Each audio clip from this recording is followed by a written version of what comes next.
போய் சாப்பிட்டு ஓகே.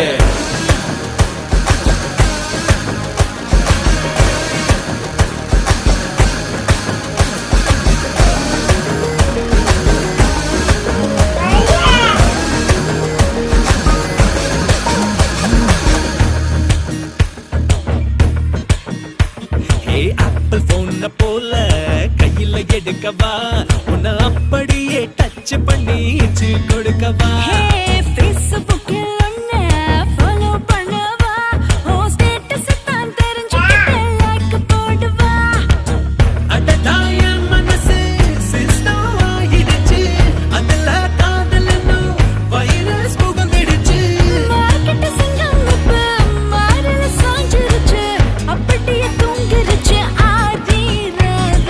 கட்டெரும்பா கடிச்சு புட்டேன் விழமா.